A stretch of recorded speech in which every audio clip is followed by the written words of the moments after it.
rabbil alamin. Salawatu wassalamu ala asrofil anbiya'i wal mursalin wa ala alihi wa sahbihi wasallam. Bismillahirrahmanirrahim. Pada sore hari yang insya Allah cerah ini, Alhamdulillah telah hadir Ibu Arin Setiawati. Apa kabar Ibu? Alhamdulillah. Jangan dipanggil Alhamdulillah. ibu, nanti tambah terlihat tua. Oh, apa ini kakak? Yunda, oh ya, Yundarin yang sore ini akan menghiasi sore kita yang begitu cerah, insya Allah. Semoga sinyal juga lancar, nggih Yunda. Apa lagi ya? Apa kabar juga peserta Dana Darul Arqam Nasyatul Asya 1 Bangkalan pada sore hari ini yang berjudul Perempuan Muda Tangguh untuk Mewujudkan Bangkalan Berkemajuan. Tema kali ini adalah kepemimpinan perempuan dan manajemen organisasi modern yang akan dibawakan oleh Yunda Arin Setiawati yang sudah siap pada sore hari ini. Mohon untuk seluruh peserta untuk tetap on cam dan unmute. Baik,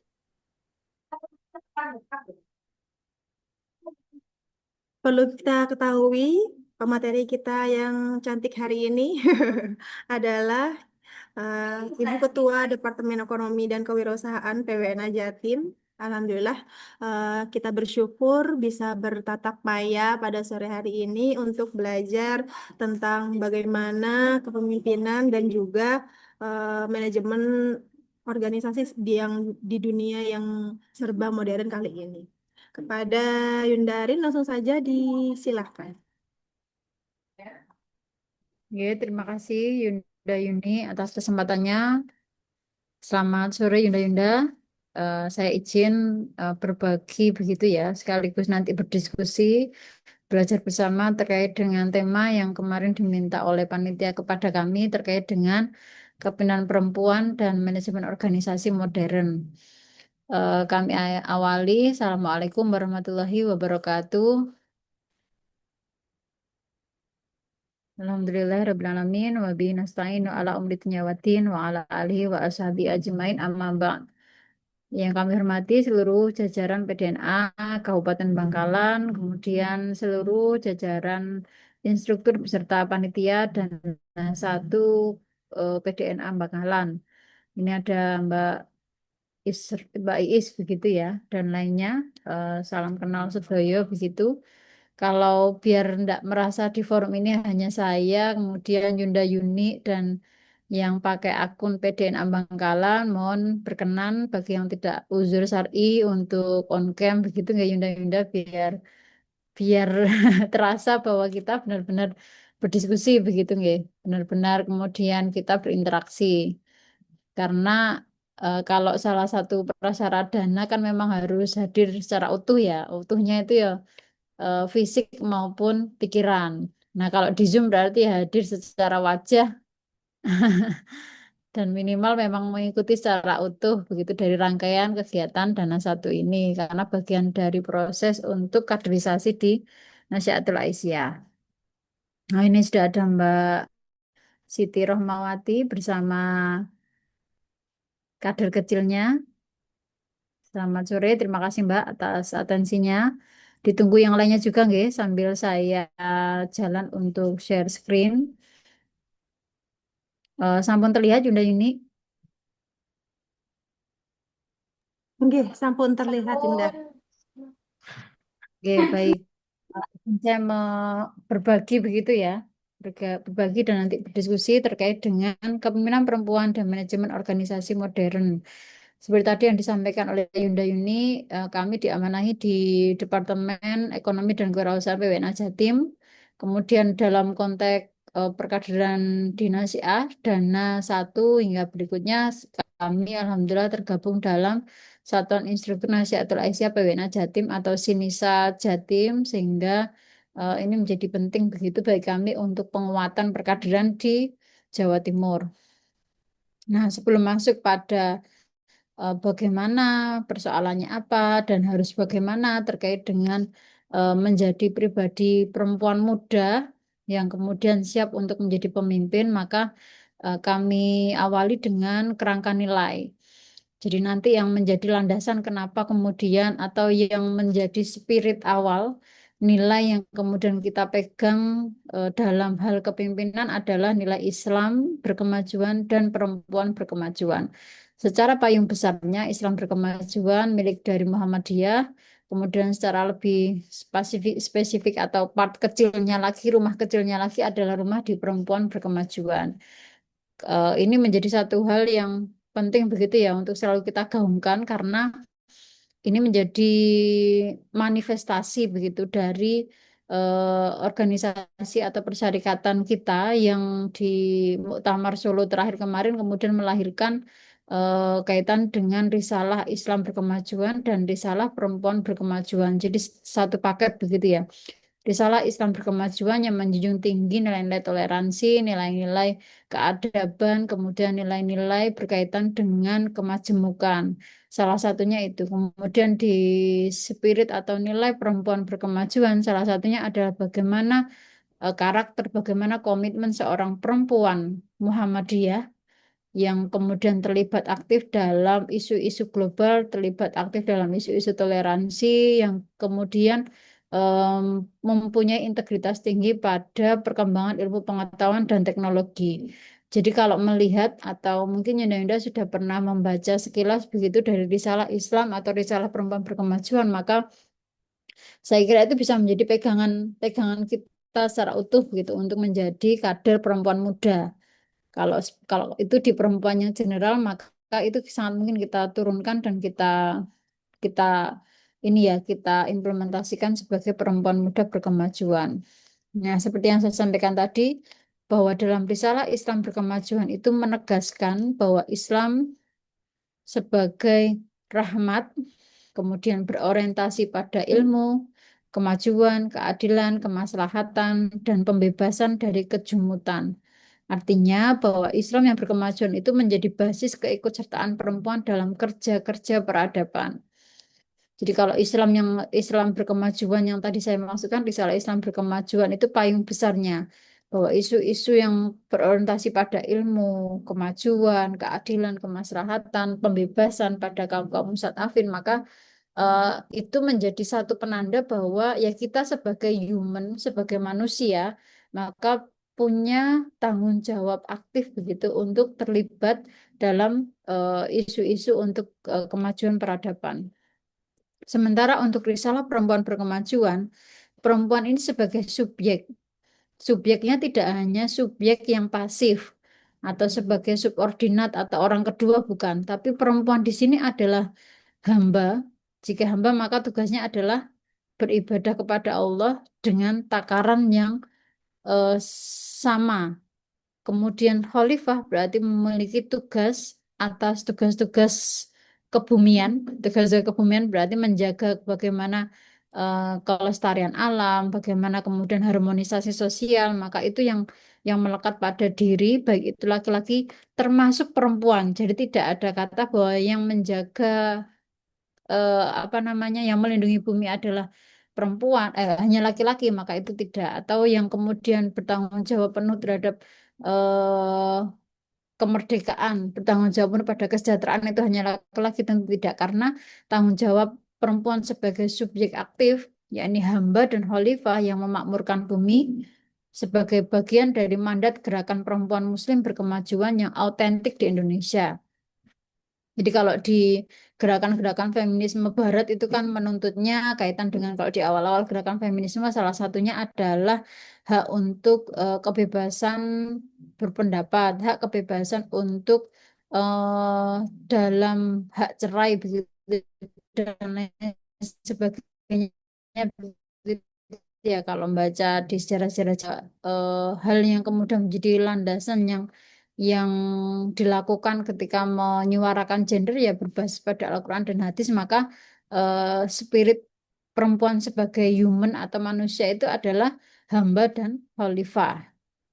Nah, berdasarkan Tarjih Muhammadiyah, itu yang kedua ya. Kemudian yang ketiga adalah berdasarkan Tarjih Muhammadiyah, maka membuka ruang perempuan berkiprah di publik dan kepemimpinan dengan koridor syariah, menjaga keseimbangan peran domestik dan publik. Ya, ini sedikit nanti agak ambigu, tapi perlu kami tegaskan bahwa dalam Tarjih Muhammadiyah yang menjadi salah satu ijtihad dari persyarikatan dalam menanggapi isu-isu sosial kemanusiaan begitu, maka Tarjih Muhammadiyah ini menjadi satu hal yang layak untuk kita ini ya jadikan sebagai landasan teologis juga salah satunya dalam melihat begitu sejauh mana kemudian eh, ini apa namanya keberpihakan Muhammadiyah pada membuka ruang-ruang berkiprahnya perempuan di publik dan kepemimpinan.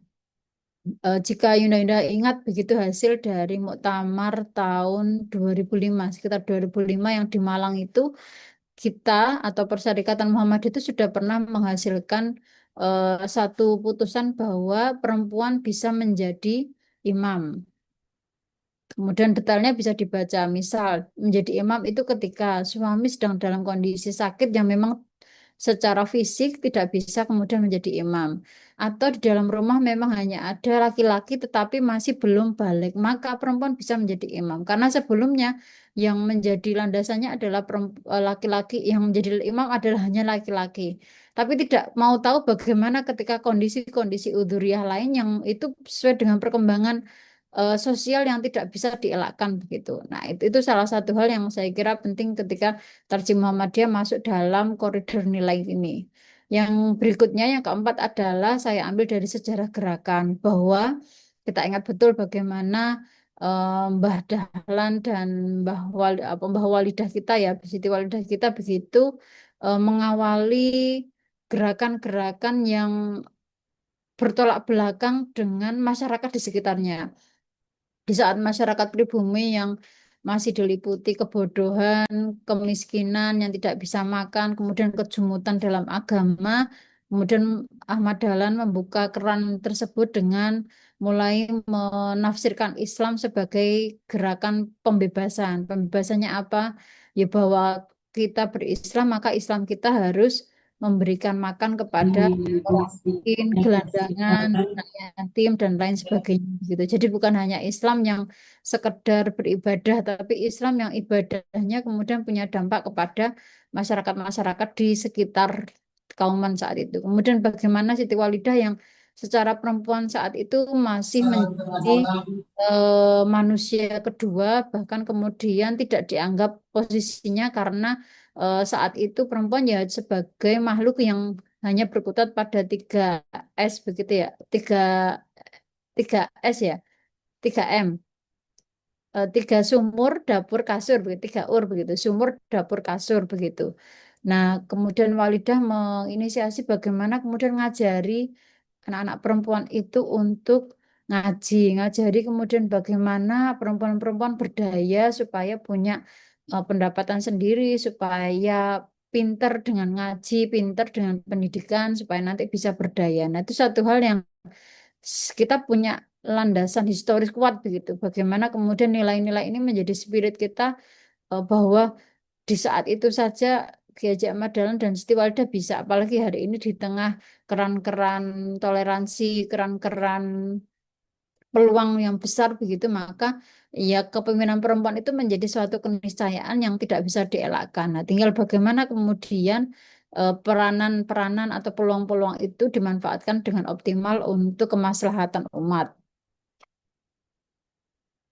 Landasan teologis. Nah, berdasarkan surat ini ya, ayat ke-17, laki-laki dan perempuan sebagai aulia dalam amar ma'ruf, bahwa artinya menjadi sebagai penanggung jawab utama dalam gerakan amar ma'ruf nahi mungkar. Berarti keseluruhan aspek itu tanggung jawabnya laki-laki dan perempuan, tidak terkecuali salah satunya. Kemudian kesetaraan amal dan pahala, bahwa yang dinilai oleh Allah adalah berdasarkan amal dan takwanya begitu. Tidak ada kemudian karena laki-laki dan perempuannya. Kemudian hadis An-Nisa Syekh Al-Rija bahwa perempuan adalah mitra laki-laki. bukan sebagai konco wingking atau bukan sebagai neraka katut swarga nunut. Karena perempuan ya bagian dari subjek aktif tadi sebagai hamba dan sebagai khalifah. Kalau sebagai hamba maka ya amal kita yang kita lakukan itu ya untuk diri kita, tidak kemudian tercatat untuk menghimpun atau dihimpun ke amalnya suami juga tidak. Tapi bahwa amal yang kita lakukan ya akan kembali kepada kita. In ahsantum ahsantum li anfusikum begitu. Bahwa yang kebaikan yang kita lakukan maka akan kembali kepada kita. Termasuk dalam hal bahwa eh, dalam hal sosial maka kita sebagai mitra tidak ada kemudian meskipun kadang ini ya di negara kita yang masih sangat patriarkal begitu bahwa ada guyonan misalnya bahwa di belakang laki-laki yang sukses ada perempuan yang hebat misalnya begitu. Tapi akan dibalik kalau misalnya di belakang perempuan sukses ada laki-laki yang stres. Kadang ada guyonan begitu. Nah, padahal sejatinya bahwa posisinya ya mitra. Kalau mitra itu berarti sejajar, bergandengan, ya sama-sama saling menopang begitu, menopang, saling bergantian, berbagi peran. Akhirnya peran di domestik berkaitan dengan pengasuhan, peranan di rumah tangga itu tidak kemudian terbagi hanya ke atau terbebani kepada salah satu pihak, tapi memang ya harus dibagi bersama tanggung jawab. Misalnya tanggung jawab mencari nafkah itu bukan hanya sekedar bekerja, tapi bagaimana kemudian nasi itu sampai di suapan istri ya berarti mulai masak, mencuci piringnya, kemudian bagaimana pakaiannya dan lain sebagainya itu kan berarti sebenarnya ya itu tanggung jawab bersama begitu supaya eh, bahwa ketika laki-laki dan perempuan yang selesai di rumah tangga ketika hadir di ranah publik itu mereka sudah selesai dengan persoalan-persoalan rumah tangga dan mereka bisa berkompetisi secara fair di ranah publik. Yang berikutnya bahwa risalah Islam berkemajuan tadi sudah ya sebagai rahmat bahwa Islam datang bukan dalam rangka untuk memenjarakan salah satu pihak atau apalagi perempuan. Kita ingat bahwa Islam hadir itu bagaimana kemudian mulai mengatur bahwa ada pernikahan. Sebelumnya perempuan menjadi komoditas, kemudian menjadi harta waris, kemudian menjadi barang tagihan barang ini apa namanya jaminan dan lain sebagainya. Tapi ketika Islam hadir maka perempuan ini adalah makhluk yang kalau kamu mau kemudian mau menjalin hubungan dia maka ya harus dinikahi. Maka derajatnya mulai diangkat dengan keberadaan Islam. Terus kemudian perkara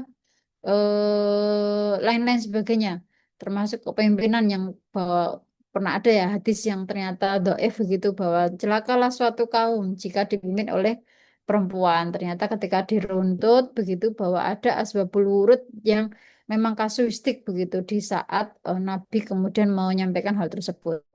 Yang berikutnya bahwa disalah perempuan berkemajuan. Ini mandat begitu ya, bahwa perempuan itu untuk memimpin, mengelola, dan memberi solusi pada problem masyarakat. Artinya sebagai khalifah atau subjek aktif tadi. Nah, konsep kepemimpinan perempuan. Ada 4 kategori begitu ya, kepemimpinan transformasional, kemudian kepemimpinan servant leadership atau pelayan, dan kepemimpinan kolaboratif, dan yang keempat adalah kepemimpinan eh, karakteristik kepemimpinan perempuan. Saya izin bahwa ini pengelompokannya ada 3. Ini harusnya masuk di bawah. Jadi tipologi kepemimpinan. Jadi yang dimaksud ini konsep kepemimpinan perempuan ada 3. Kepemimpinan transformasional adalah yang menginspirasi, memberi teladan, dan mendorong inovasi. Artinya dia tidak hanya sekedar bekerja sendiri, kemudian tidak memberdayakan, tidak menginspirasi yang lainnya, tapi justru bahwa transformasional itu ada nilai-nilai yang disampaikan kepada pasukannya. Nilainya apa? Nilai-nilai terkait dengan bagaimana berinovasi, etos kerja yang baik, kemudian saling humanis dan lain sebagainya, supaya ada nilai-nilai menginspirasi yang kemudian memberdayakan, yang kemudian memberikan nilai tambah kepada pasukan yang dipimpinnya. Yang berikutnya adalah kepemimpinan servant leadership, di mana bahwa seorang pemimpin tersebut mendahulukan kebutuhan umat dan organisasi, bukan untuk kepentingan pribadi. Yang ketiga adalah kepemimpinan kolaboratif. Jadi kalau di ortem itu biasanya muncul kolektif kolegial begitu ya. Nah, kalau di karakteristiknya ini sebenarnya masuk di di kategori ini kolaboratif. Jadi membangun jaringan partisipatif dan sinergis. Bahwa dalam proses kepemimpinan itu tidak ada yang namanya Superman, tapi yang ada adalah super tim ketika pemimpinnya itu mampu membangun jejaring-jejaring dengan baik, kemudian melibatkan stakeholder-stakeholder di bawahnya, yang artinya dia memang benar-benar mengunggulkan partisipasi dari seluruh pasukan dan tentunya bersinergi dengan hal-hal yang terkait di bidangnya begitu supaya ini. Nah, maka eh, konsep dari kepemimpinan yang perempuan itu lebih ke ini. Nah, saya teringat bahwa ketika berdiskusi dengan salah satu senior begitu ya yang sedang meriset begitu bahwa dia menemukan pola bahwa ketika misalnya suatu institusi, baik itu di ranah kecil, di bagian institusi besar, atau institusi besar ketika dipimpin oleh perempuan, itu bisa dibilang akan melahirkan sesuatu yang positif. Sesuatu yang positif itu mungkin dari nilai-nilai humanismenya. Kemudian yang kedua ada etos yang yang ter ini, yang etos yang lebih baik dari periode sebelumnya yang mungkin dipimpin oleh seorang laki-laki. Kemudian yang berikutnya tentu kaitan dengan pelibatan atau partisipasi dari anggota di bawahnya. Nah, itu satu hal yang dalam obrolan kami akhirnya ya sebenarnya ketika perempuan diberi wewenang kemudian atau perempuan diberi peluang begitu untuk mengeksplor terkait dengan kepemimpinan, dia bisa selama memang peluang itu dibagi rata. Peluang itu kemudian tidak ada diskriminasi. Peluang itu kemudian benar-benar memperhatikan bagaimana aspek kebutuhan reproduksi dan memperhatikan betul bagaimana ya sesuai dengan ini yang ini kan di perempuan gitu sehingga ada peningkatan yang sistematis yang terlihat gitu. Makanya dulu pas riset itu kemudian salah satunya kami yang kemudian jadikan ini, iya benar Mbak, saya itu meyakini begitu katanya kalau yang dipimpin perempuan apalagi perempuan yang sudah ter tertempa dengan baik begitu melalui organisasi itu, maka dia akan mampu membuat kepemimpinan yang transformasional salah satunya. Yang kedua tentu dia mampu memasang menyam ya, me, apa bahasanya memadukan begitu puzzle-puzzle yang mungkin sebelumnya renggang kemudian menjadi terikat lagi itu ya di kepemimpinan perempuan. Nah, itu bagian dari tiga karakteristik ya, tiga konsep dari kepemimpinan perempuan. Kemudian bagaimana karakteristik perempuan? Ini berdasarkan hasil riset, baik itu di ranah global maupun lokal, bahwa karakteristik kepemimpinan perempuan ada kata empati dan komunikasi yang kuat. Ya, mungkin bisa dibilang dalam tanda petik ya, perempuan yang cerewet atau perempuan yang detail, banyak maunya begitu. Dalam tanda petik, meskipun itu sangat bias gender ya, begitu bahwa tidak hanya perempuan, sebenarnya itu dimiliki pada laki-laki juga.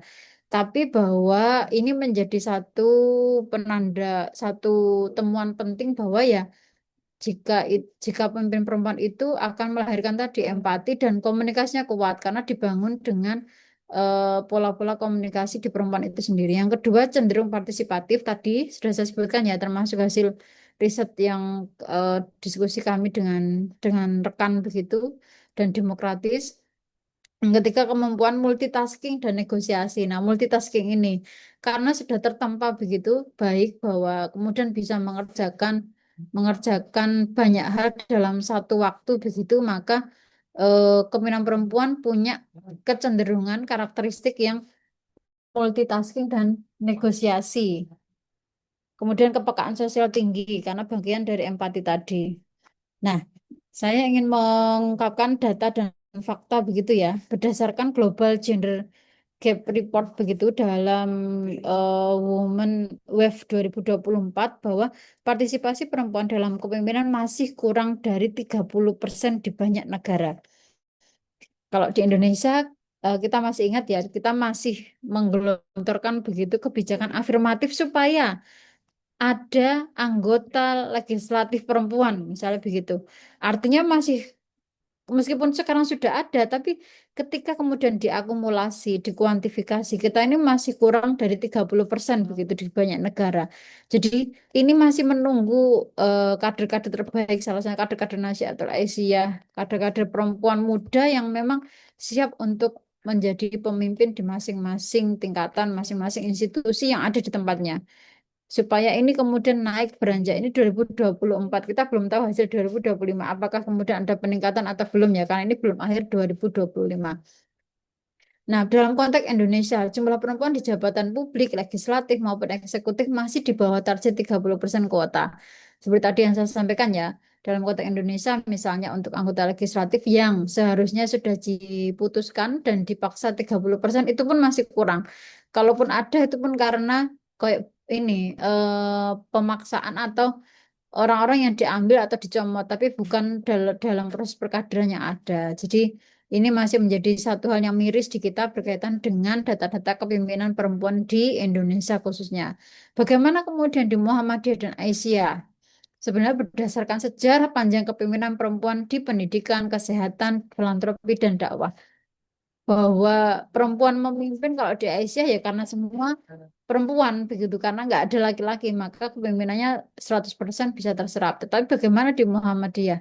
Di Muhammadiyah baru 2 kali muktamar ini ya kemudian ada konversi bahwa yang sudah di PPA pimpinan pusat Aisyah kemudian bisa menjadi pimpinan punya hak satu tempat pimpinan pusat Muhammadiyah. Nah, itu pun masih masih ini. Tapi kemudian untuk struktur di majelis saya kira sudah mulai mewarnai meskipun belum kalau misalnya belum mau dihitung begitu masih belum utuh di 30%. Maka ini menjadi tantangan tersendiri berkaitan dengan fakta-fakta kepemimpinan perempuan di kita.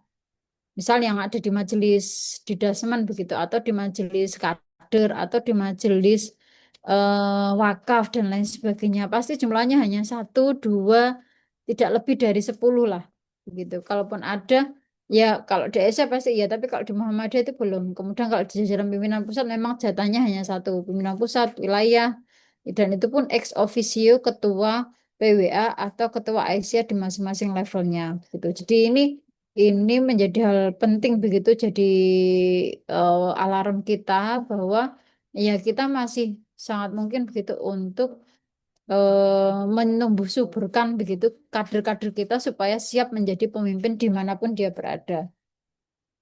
Nah, bagaimana kemudian dengan prinsip manajemen organisasi modern?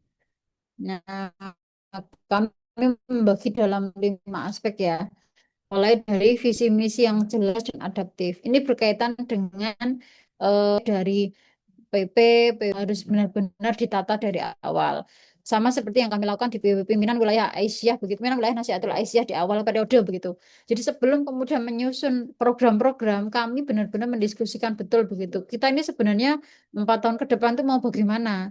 Targetnya sampai apa? Targetnya mau gimana? Mau angka kuantitatif berapa? Misalnya jumlah kadernya, jumlah apuna, jumlah buana, begitu. Sehingga kita akan membingkai itu dalam visi misi yang jelas.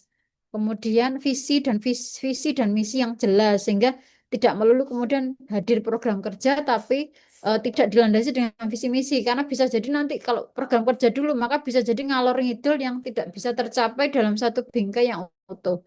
Akhirnya PWNA kemudian saat itu ketika Raker melahirkan progresif itu yang kemudian kami luncurkan saat PMO itu ya bahwa manifesto gerakan perempuan muda berkemajuan dengan progresif begitu.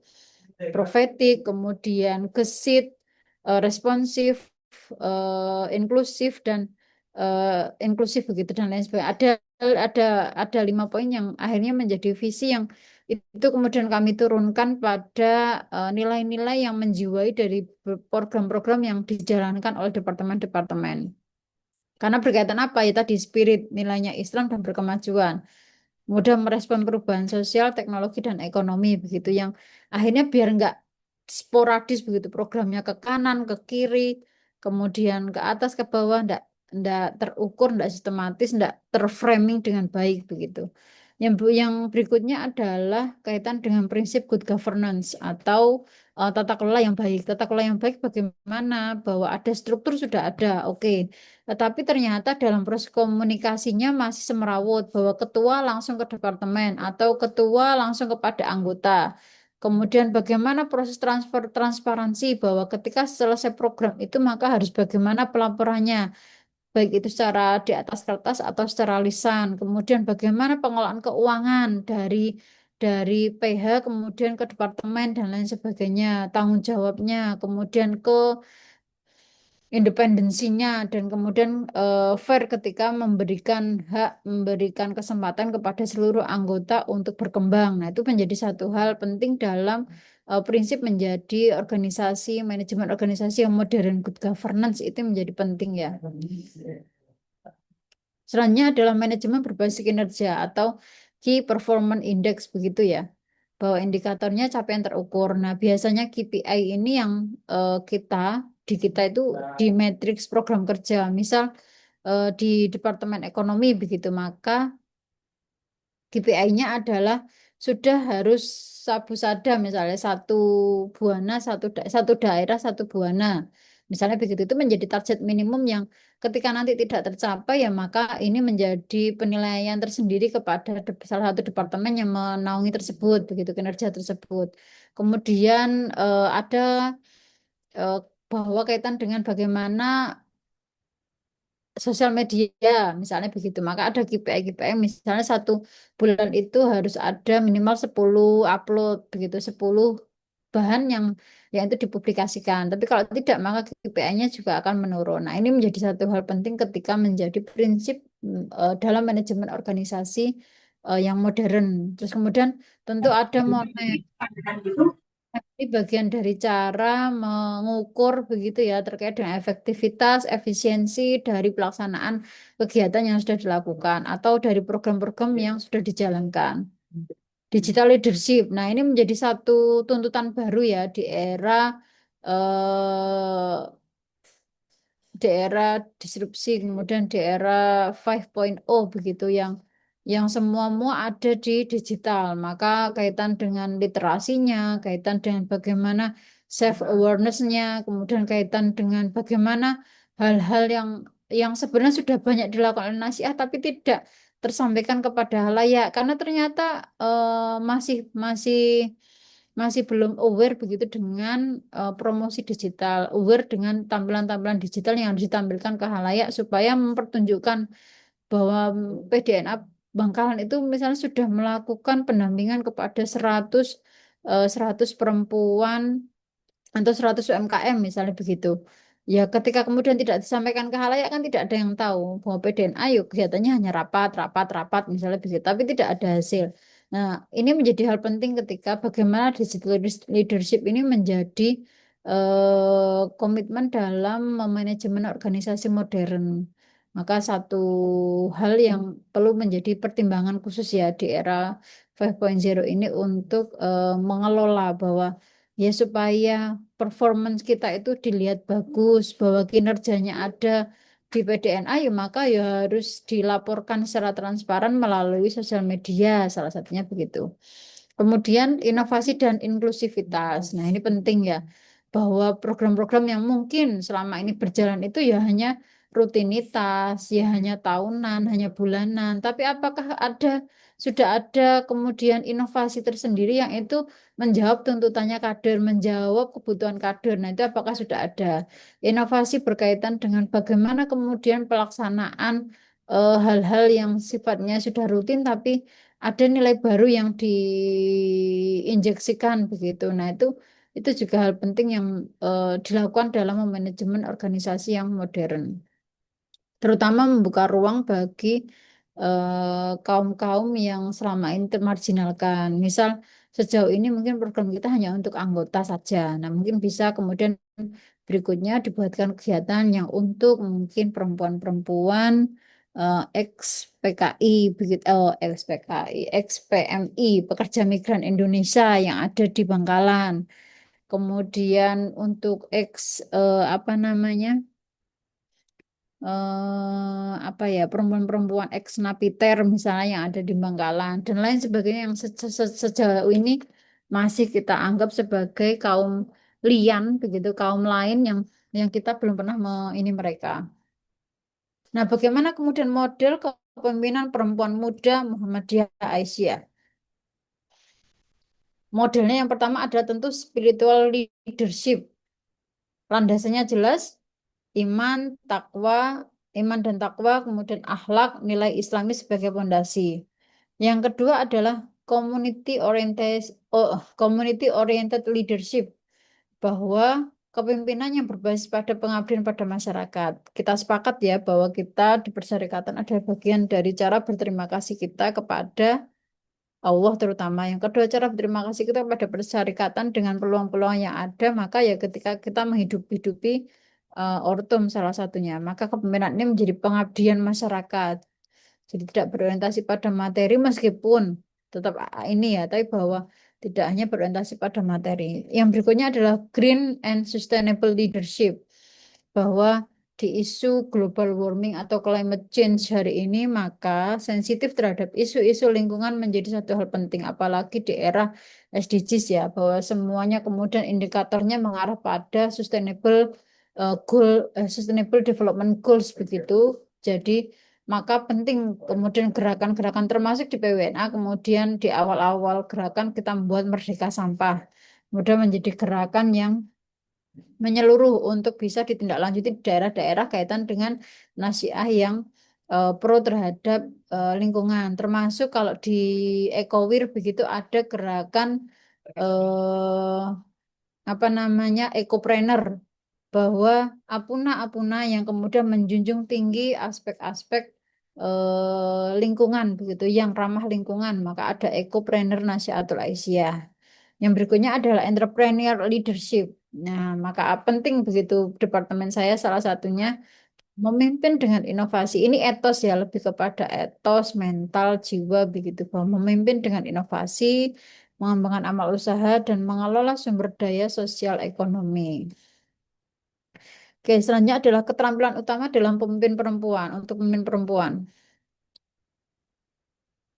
ada soft skill, kaitan dengan bagaimana berkomunikasi, daya juang, manajemen konflik, empati, networking. Sementara untuk hard skillnya adalah manajemen proyek, programnya itu di manage, literasi keuangannya, digital skills itu hard skill. Tapi kalau soft skill itu lebih kepada aspek yang menubur dengan kita, empati kita, kemudian cara komunikasi kita yang efektif, melakukan manajemen konflik, resiliensi konflik antar anggota, dan sebagainya. Yang ketiga adalah leadership agility, kemampuan beradaptasi dengan cepat atas perubahan yang ada. Nah, kalau sekarang ini, kalau dulu mungkin rapatnya bisa dari satu rumah ke rumah, sementara kalau kader-kader kita sekarang lebih majemuk begitu, apakah masih relevan? Atau mungkin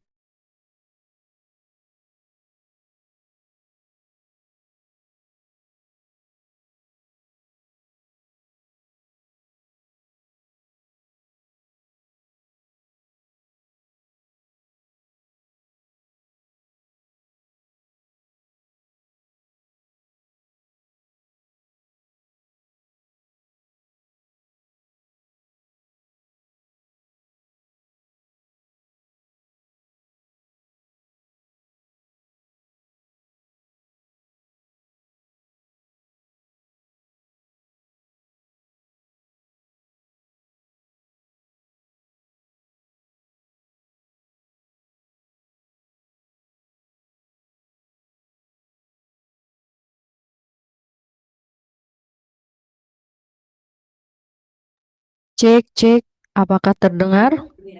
Halo? Rasanya. Halo? Ibu Arin?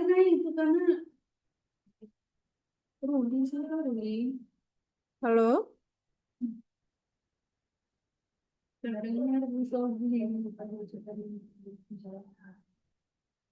Ibu Arin?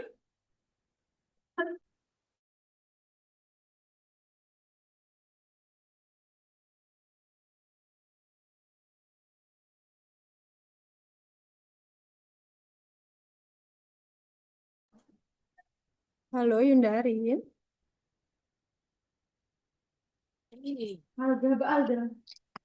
Udah kalau kita dulu.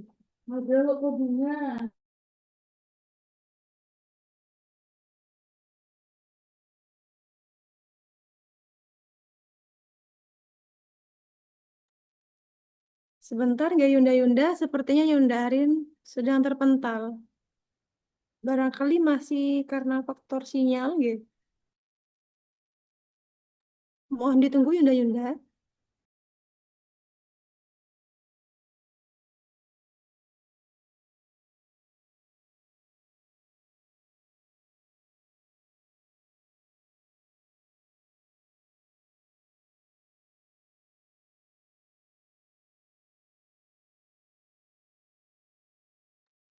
Sabar nggih Yunda Yunda.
Assalamualaikum. Saya ini ya terpental ya.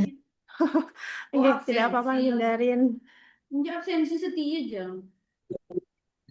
Oke, sebentar, saya share screen lagi.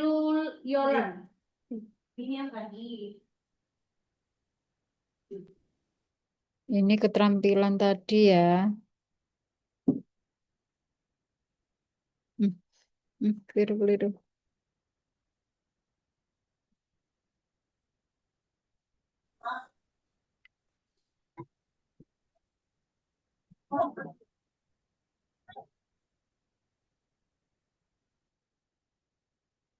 Sudah terlihat layar saya, Yunda Yuni? Ya, sudah Nggih, terlihat. sudah Iya. terlihat Yunda. Oke, siap. Ngapunten. Saya lanjutkan. Tadi ya, kaitan dengan keterampilan utama untuk pemimpin perempuan. Ada soft skill, hard skill, leadership agility, dan yang terakhir adalah decision making. Begitu. Di tengah tuntutan kecepatan, kita juga diminta untuk bagaimana kemudian kita ditempa, bagaimana kita memiliki skill untuk memutuskan suatu persoalan melalui decision making begitu. Yang tentunya ini harus kita landasi dengan eh, nilai iya. Yang kedua untuk berdasarkan data-data yang valid. Maka harus berbasis data, etika, dan maslahat umat pertimbangannya. Kemudian tantangan kepemimpinan perempuan. Nah, ini yang tiga hal penting ya yang jadi tantangan kita sejauh ini dan kita masih menghadapi adalah bias gender dan budaya patriarki. Kita masih sering begitu di tengah era demokrasi yang sudah diawali tahun 19 ini ya 19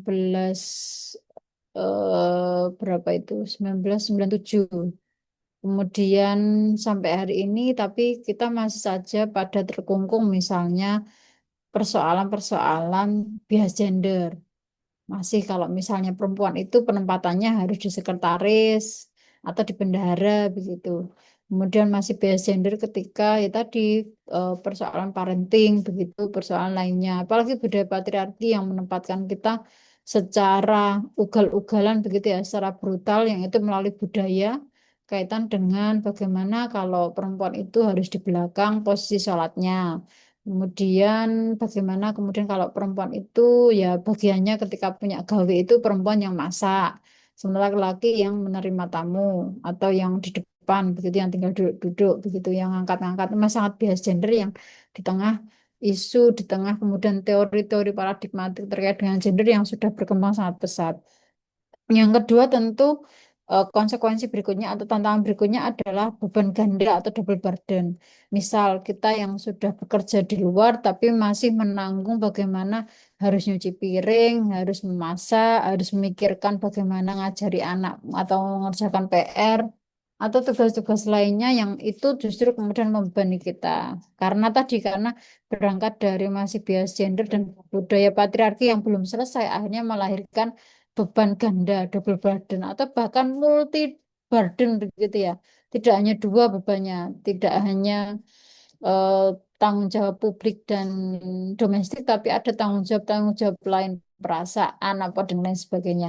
Yang berikutnya adalah akses terbatas ke sumber daya dan peluang pelatihan. Nah, biasanya kita itu masih pada tahapan yang karena ya ini runtutan ya sebenarnya kalau saya enggak kalau dipisahkan iya karena untuk mengurai poin-poin mana saja tapi kalau misalnya mau diruntut ya sebenarnya ini runtutan ketika bias gendernya masih kuat budaya patriarki masih kuat maka melahirkan marginalisasi salah satunya subordinat terus kemudian double burden hingga akhirnya subordinat itu memunculkan akses terbatas ya berarti kalau ketua itu ya hanya laki-laki oh berarti kalau hanya tempat-tempat strategis begitu ya hanya laki-laki. Kalau perempuan itu ya cukup yang tadi bagian-bagian dari sekretaris, bendahara, atau cukup di bagian-bagian yang departemen Ipmawati atau bidang Ipmawati atau bidang Imawati saja misalnya begitu dan lain sebagainya. Nah, ini yang tentu menjadi tantangan yang harus kita dobrak. Ya selama siapa bisa dan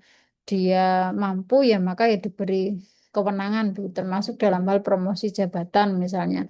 Ya tidak banyak kemudian perempuan-perempuan dipercaya untuk menempati tempat-tempat strategis sehingga kemudian eh, menempati pada top leader begitu ya.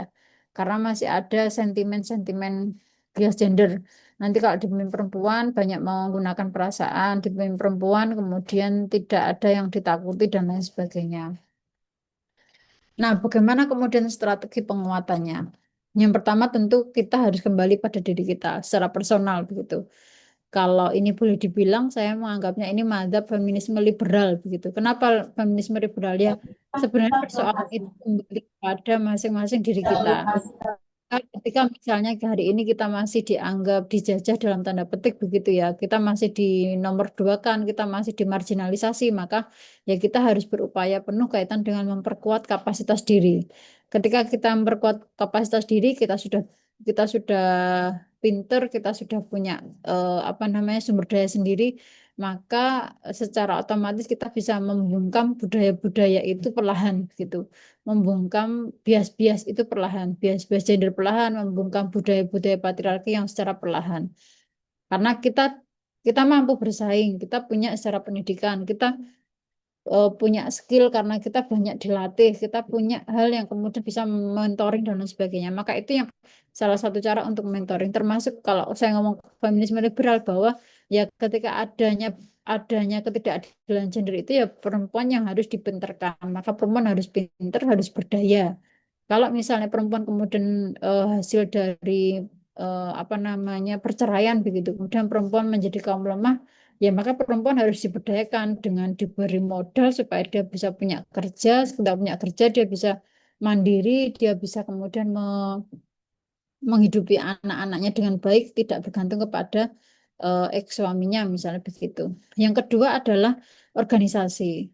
Nah, ketika secara personal itu sudah dikuatkan, yang kedua adalah support sistemnya di organisasi. Maka kita sebagai salah satu pelopor organisasi perempuan ya yang paling tua begitu di Indonesia melalui Aisyah, kemudian anaknya kita di Nasihatul Aisyah, maka kita yang harus memulai menyuburkan begitu kaitan dan kebijakan-kebijakan yang inklusif, memberi ruang kepada mereka yang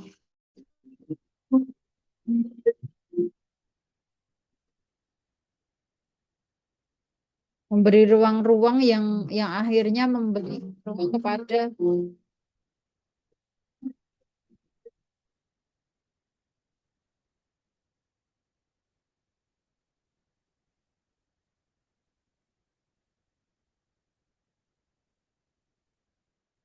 sebentar Ibu masih ngisi sebentar. Ya, saya lanjut. Organisasi yang kebijakan inklusif dalam memberikan ini ya peluang kepada mereka-mereka yang dianggap marginal selama ini atau yang dianggap tidak berdaya selama ini, kaum disabilitas misalnya atau perempuan-perempuan yang kalau kita perempuan maka isunya perempuan disabilitas, perempuan yang X oh, ini maksudnya PMI dan lain sebagainya yang dianggap tidak berdaya. Yang kedua adalah program kaderisasi yang berkelanjutan. Kalau sudah, kalau kita didik di organisasi ada kaderisasi, bagian dari cara untuk memperpanjang nafas organisasi itu melalui kaderisasi dengan melahirkan kader-kader. Kalau hari ini kita kuat, maka jangan sampai kemudian kita meninggalkan generasi-generasi yang lemah. Nah, baik itu generasi yang secara personal melalui anak keturunan kita, yang kedua generasi-generasi di organisasi kita jangan sampai lemah, maka harus ditempa betul dalam melalui ruang-ruang kaderisasi di organisasi kita. Salah satunya melalui dana satu ini harus ditempa betul begitu kaitan dengan bagaimana mengenal nasihat, bagaimana skill-skill yang diperlukan. Kemudian ruang partisipasi perempuan. Dan yang ketiga adalah komunitas dan publik. Nah, kalau sudah organisasi dikuatkan, personal dikuatkan, tinggal bagaimana support system di komunitas dan publik. Bahwa mengadvokasi kebijakan, kemudian berjejaring dengan stakeholder terkait, dan kita punya instrumen yang sangat mungkin kita gunakan adalah pemanfaatan siswa begitu ya untuk pemberdayaan. Alhamdulillah kita sudah, kalau misalnya di Orton kan sudah dipercaya memiliki kantor layanan lazismu yang sangat mungkin itu bisa kita gunakan untuk saling support begitu kaitan dengan tadi inklusif kepada perempuan-perempuan yang masih marginal, masih mustadafin dan lain sebagainya. Kemudian memberdayakan mereka yang belum mandiri secara ekonomi melalui instrumen keuangan sosial ini. Kemudian atau dalam hal perempuan-perempuan yang sebenarnya dia mampu tapi tidak punya akses pendidikan, akhirnya diberi beasiswa melalui siswa. Nah, saya kira ini penting juga bagian dari dukungan atau support sistem sosial begitu ya, melalui komunitas dan publik untuk memberi ruang-ruang kepada mereka yang selama ini di bawah kungkungan baik itu budaya patriarkal atau kaitan dengan bias-bias gender yang akhirnya mereka menjadi terbatas begitu ruang untuk menempa diri. Oke, selanjutnya. Oke, saya kira itu pemaparan dari kami. Semoga bermanfaat. Nah, monggo jika ada yang ditanyakan begitu ya. Terima kasih banyak. Albirumanitako. Assalamualaikum warahmatullahi wabarakatuh.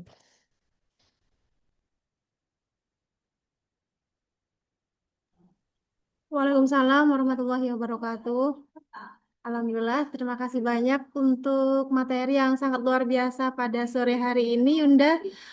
Kami sangat tercerahkan dengan adanya materi tentang kepemimpinan perempuan, bahwa perlu kita sadari konsep kepemimpinan perempuan ini, kita sebagai perempuan pasti eh, banyak memiliki soft skill dan hard skill yang bisa mendukung kita untuk mengembangkan eh, keterampilan-keterampilan yang kita miliki. Oleh karena itu, teman-teman barangkali teman-teman memiliki pertanyaan atau sekedar diskusi tentang keperempuanan bersama Yunda Arin pada sore hari ini. Silakan kita buka 3 pertanyaan. Boleh di kolom chat atau menyampaikan langsung secara tatap maya dengan cara raise hand. Monggo, teman-teman.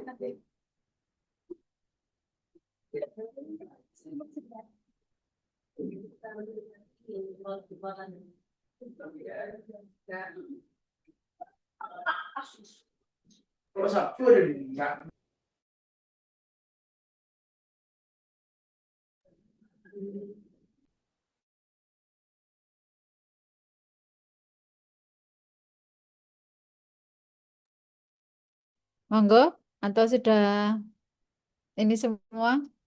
Ini moderator boleh bertanya bertanya ya Yunda. Boleh, boleh, monggo.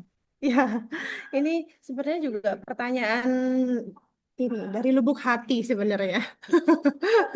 Karena kita saling-saling menjadi ibu perempuan pekerja dan juga double burden tadi ya. Jadi sangat menarik sekali. Wah, ini aku banget materinya gitu rasanya Yunda. Jadi dari tiga strategi tadi ya, secara personal, organisasi dan juga komunikasi, tapi tetap kita dalam keseharian tuh sering ditabrakkan gitu dengan apalagi dengan keluarga yang kadang mungkin menuntut bahwa ya sudah perempuan tuh harus di domestiknya harus jago nih. Bagi seluruh perempuan itu memang harus jago masak nih gitu kan. Kadang gitu. Jadi kita tuh mau mengembangkan ini itu, wah kita ini harus membagi waktunya bagaimana gitu. Padahal sebenarnya kita punya keterampilan-keterampilan yang harusnya kita bisa optimalkan sehingga bisa berdaya gitu. Bagaimana Yunda Arin kiranya? Oke, terima kasih. Ya memang sebenarnya persoalan yang kecil-kecil sekitar kita itu kayaknya menjadi ini ya, apa namanya, common feel begitu, common feeling gitu yang dirasakan bersama oleh perempuan-perempuan, apalagi kita yang masih usia-usia produktif begitu ya, di tengah tuntutan orang tua, di tengah tuntutan anak. Jadi kita di tengah-tengah begitu. Ya sejatinya bahwa saya pun juga tidak terelakkan begitu ya hal begitu. Tetapi prinsipnya adalah bagaimana skill komunikasi kita ke orang-orang sekitar kita begitu. Kalau misalnya saya tidak bisa ini, saya mengkonversinya dengan ini. Biasanya saya begitu. Mengkonversinya mungkin ya saya tidak bisa masak, tapi mungkin saya akan menggantinya dengan skill lain bahwa wah aku ki luwih isok nang ini apa namanya, menghias apalah, atau mungkin ya udah enggak apa-apa tak belikan aja, saya enggak bisa masak tapi tak belikan aja lah begitu, karena saya kerja misalnya begitu, tak gojekno sama pengen jalur apa tak gojekno tapi saya enggak disuruh masak begitu.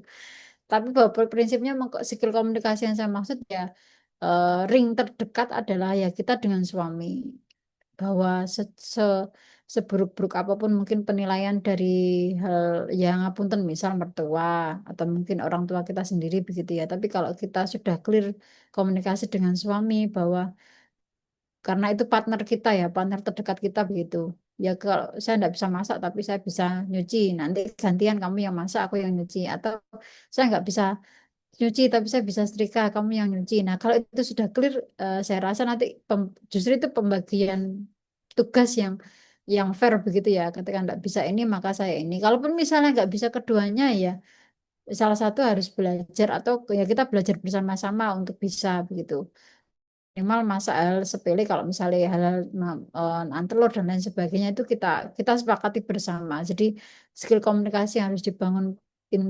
secara intensif ya dengan mitra terdekat kita, siapa ya, suami kita, termasuk bahwa bahwa kalau kita mau sekolah lagi, kita maunya tetap bisa kerja, kita tetap maunya bisa saling berorganisasi, ya itu harus disampaikan dari awal begitu, karena itu menjadi kesepakatan yang ya itu akan kita bawa sampai ya insya Allah kan jodoh kita sampai sampai jannah ya, sampai surga begitu, sehingga kesepakatan itu harus disampaikan di awal supaya tidak ada percekcokan di tengah-tengah dengan goncangan misal ekonomi, goncangan kemudian belum lagi omongan dari orang tua, tuntutan keluarga besar, tuntutan lingkungan sekitar begitu. Kalau itu sudah kuat, iya, kalau mau nggak mau misalnya tidak nyaman ya maka harus sorong ngontrak begitu ya, ngontrak, tapi yang penting bahwa nyaman berdua, bukan berarti kemudian egois tidak mau mendengarkan yang lainnya, enggak, tapi proses itu memang harus dijalankan berdua dan harus clear. Kalau itu sudah clear, misalnya di luar itu diajak gak esok masak lah, atau mungkin kok ini kok belum belum punya anak misal begitu. Nah kalau itu clear dengan suami, saya kira itu sudah jadi beban yang tidak menjadi beban berarti begitu dengan omongan-omongan yang lainnya.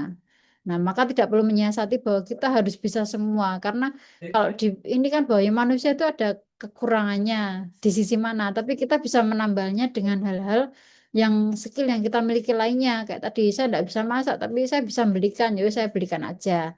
Saya tidak bisa nyuci, tapi saya bisa nyetrika, bagus loh. Ya wis aku nyetrika aja, kamu bagi ini. Kalaupun tidak bisa dan harus dipaksa ya, maka terima bahwa saya harus belajar pelan-pelan, misalnya begitu. Tapi bahwa tidak mengurangi akses saya untuk saya tetap bisa berkegiatan nasi A, saya tetap bisa studi lanjut, saya masih bisa untuk bekerja begitu di tengah kesibukan-kesibukan itu karena harus dikomunikasikan baik begitu. Terus bagaimana misalnya ya ya sebenarnya ini bukan satu hal yang mudah dilakukan. Ini saya menyampaikan juga ketika prosesnya itu panjang dilakukan dan memang harus dicoba berkali-kali. Maka saya sampaikan maka skill komunikasinya harus dari awal dibangun dan dikelirkan dengan mitra terdekat kita. Termasuk bahwa misal saya ini kalau misalnya pernah pulang begitu sampai malam begitu dan pas ketika tidur di rumah mertua gitu ya pernah diomongi. Tapi kan akhirnya saya bisa mengkonversinya dengan ya udah setelah ini kita bisa jalan-jalan bersama atau kita mungkin saya setelah itu akan mengganti misalnya yang saya tidak ikut acara itu saya ganti dengan acara apa begitu. Ya itu satu hal yang menurut saya yang cara saya untuk mengkomunikasikan bahwa saya tidak bisa ini tapi saya bisa ini begitu. Secara kasarnya begitu menunjukkan. Sama kalau misalnya ada kalau kita misalnya belum menikah ketika masih single begitu di rumah ada itu kok metah-metu terus sih kok rapat kok ada penting begitu oh pasti hasilin ya kita tidak mungkin menjawab langsung kenapa sih kamu ngatain saya Hah? Misalnya begitu kan juga tidak mungkin kayak di sinetron begitu ya tapi kita sangat mungkin bisa menjawabnya dengan ya kita berprestasi saya keluar rapat tapi saya hanya kembali dengan saya punya prestasi saya menjadi siswa teladan saya bisa menjadi orang yang dikenal begitu dengan prestasi saya, bukan dikenal karena saya anaknya siapa, tapi dikenal karena prestasi siapa. Yang kedua, saya ternyata punya jejaring banyak dengan organisasi saya. Saya bisa menghubungkan kamu dengan kepala desa secara langsung tanpa harus lewat Pak RT. Saya bisa menghubungkan kamu dengan bupati loh, tanpa harus melewati orang-orang yang di bawah-bawahnya karena saya punya jejaring tadi melalui organisasi saya. Nah, itu kita tunjukkan ketika ya kita perlukan kita bisa menunjukkan itu tanpa harus kita omongi di depan dia kemudian kita labrak itu juga enggak. Maka ya cara yang menurut saya mengkonversikannya itu kalau ini sesuai dengan konteksnya masing-masing nanti ya nggak bisa ini tapi kita bisa mengkonversinya yang penting bahwa menunjukkan apa yang kita lakukan itu adalah positif dan memberikan dampak positif tidak hanya untuk kita tapi untuk orang-orang di sekitar kita minimal begitu. Itu Mbak Yuni, menurut saya. Baik, Yundarin. Terima kasih, Masya Allah. Sangat tercerahkan sekali ya. Karena ini permasalahan yang umumnya terjadi.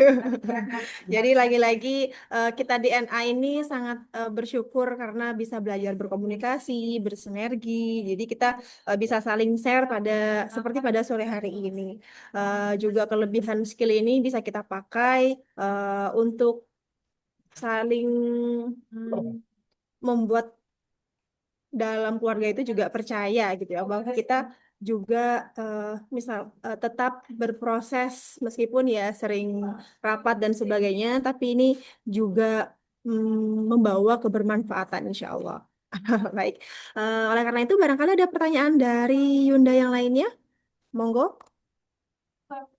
Dalam kesempatan yang sangat berharga ini kita bertatap maya dengan Yunda Arif.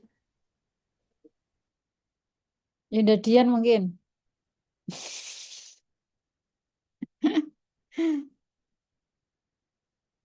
Kalau sudah paham semua, sudah Mbak Yuni enggak apa-apa. Nanti kalau misal ada hal yang ingin ditanyakan nanti bisa berkontak ke saya. Kalau dari saya mungkin Yunda karena memang di Madura ini kami masih minoritas ya. Mungkin dari Yunda Arin bisa dikasihkan semangat buat teman-teman di sini untuk tetap berkembang dan berjuang di Nasyidul Aisyah ini. Terus di Aum juga mungkin ya di Muhammadiyah. Benar. eh Jangankan di Madura, sebenarnya kita di Jatim ini juga minoritas. Karena kalau di Jatim kan memang memang mayoritasnya adalah teman sebelah begitu ya. Tapi bukan berarti kemudian minoritas terus spiritnya juga seadanya, ala kadernya itu juga tidak boleh. Justru dengan minoritas ini kita membangun jejaring yang harusnya lebih solid supaya kalau ini solid kemudian untuk mengepakkan sayap, untuk melebarkan jejaring kita ini lebih mudah.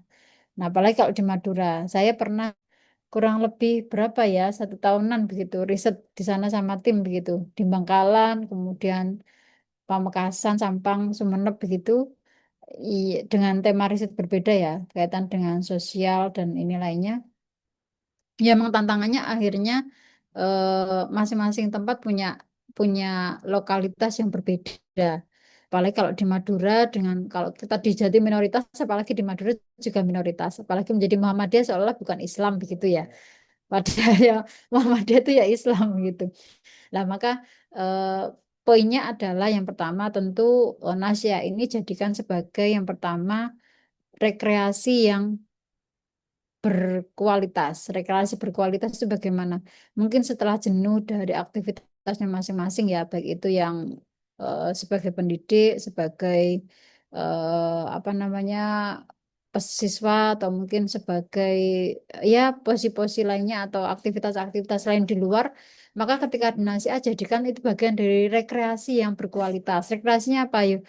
Cara kemudian kita bisa berhahi dengan teman-teman seperjuangan, teman-teman sefrekuensi begitu yang bisa kemudian moro-moro dengan rujaan kita bisa membahas isu-isu perempuan. Mungkin dengan cara kumpul-kumpul dengan membawa anak kan memang ke dinasti ramah anak yang akhirnya ya kita sangat fleksibel kegiatan dana bisa membawa anak begitu dengan persyaratan tertentu yang kita nanti anaknya bagaimana dan kita atur bersama tapi kita bisa membahas terkait dengan bagaimana persoalan bangsa.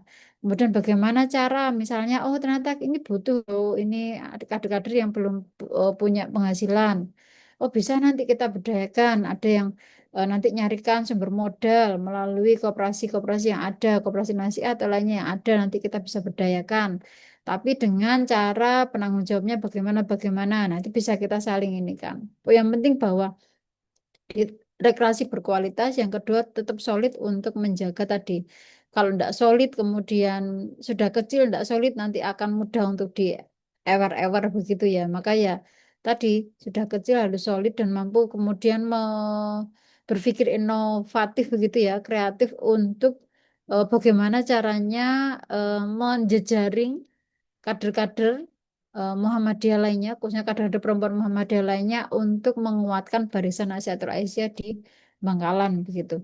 Karena saya kira sebenarnya masih banyak yang mungkin belum tercium radar-radarnya dari teman-teman PDNA, maka bisa saat mungkin nanti melalui misal banyak sowan ke pimpinan cabang, ranting di bawahnya supaya mengikhlaskan misalnya satu aum, satu kader atau mungkin bawa anak-anaknya dari bawa PDM atau Aisyah yang belum berorganisasi, maka yang perempuan diajak, bahkan Pak Dinasi A untuk membantu pasukan kami begitu supaya kita lebih solid. Atau mungkin kepada teman-teman yang bisa sangat mungkin masih masih ini ya masih netral dan dia masih punya afiliasi kok ya masih keluarganya Muhammadiyah dan lain sebagainya sangat mungkin ditarik diajak dengan kegiatan-kegiatan yang ringan tetapi memang ada unsur-unsur amar ma'ruf nahi mungkarnya begitu sehingga itu menjadi pintu masuk awal yang menyenangkan karena kita kan simbolnya padi berbahagia ya tidak padi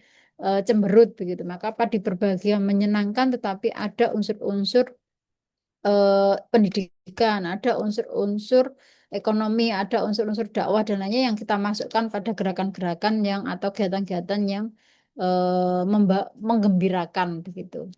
Begitu mungkin Mbak Dian.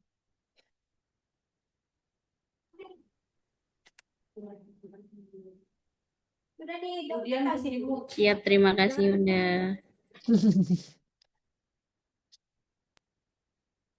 Sama-sama. Baik, terima kasih Bu Dian untuk pertanyaannya dan juga Yunda Arin atas jawaban yang mencerahkan. Eh, yang disampaikan Yunda Arin tadi adalah NA adalah rekreasi berkualitas ya. Jadi setelah jenuh-jenuh bekerja, jenuh di Iya, benar. rumah, ya kita bisa kumpul-kumpul bersama Yunda-Yunda untuk membahas perempuan terkini bagaimana. Dan eh, dan juga solidaritas itu juga sangat penting untuk kita berjejaring bersama, luar biasa. Baik, apakah ada pertanyaan lagi?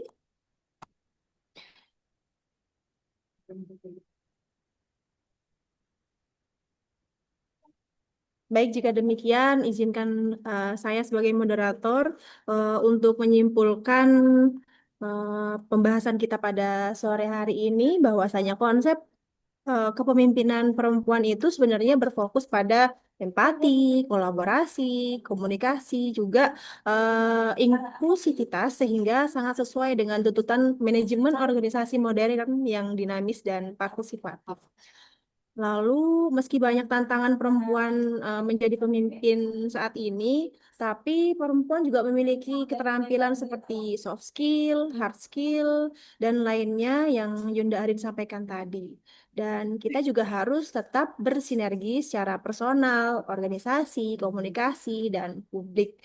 Baik Yunda dan Yunda, tak terasa kita sudah berada di penghujung acara. Semoga apa yang kita pelajari hari ini bisa menjadi inspirasi untuk membangun kepemimpinan yang lebih inklusif dan progresif. Luar biasa. Terima kasih untuk sore hari ini, Yunda. Yundarin, tapi sebelum kita tutup sesi pada sore hari ini, izinkan kami untuk menangkap layar dan mengabadikan momen kebersamaan bertatap maya ini. Teman-teman, Yunda-Yunda boleh open cam sebentar menunjukkan wajah wajah cantiknya.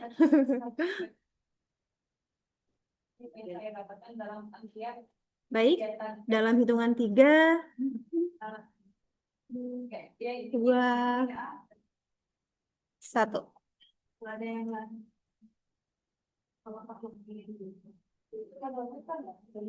Baik, sekali lagi. 3, 2, 1.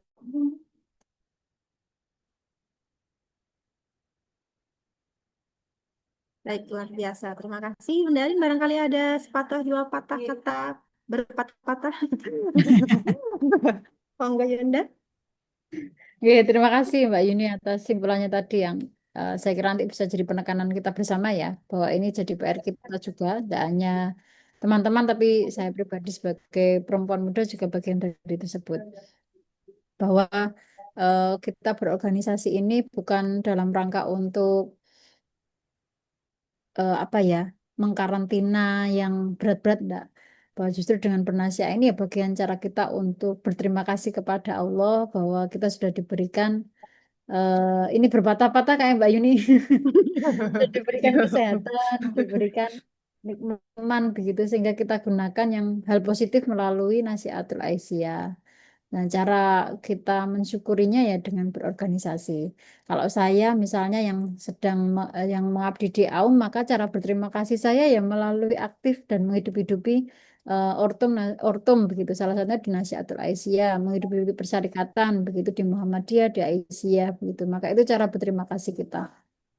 Supaya apa? Kalau kita pandai berterima kasih, supaya ditambah nikmat kita begitu. Itu mungkin dari saya, Mbak Yuni. Tetap semangat bernasihat ya, Luar biasa. Semoga Yunda kita Yunda.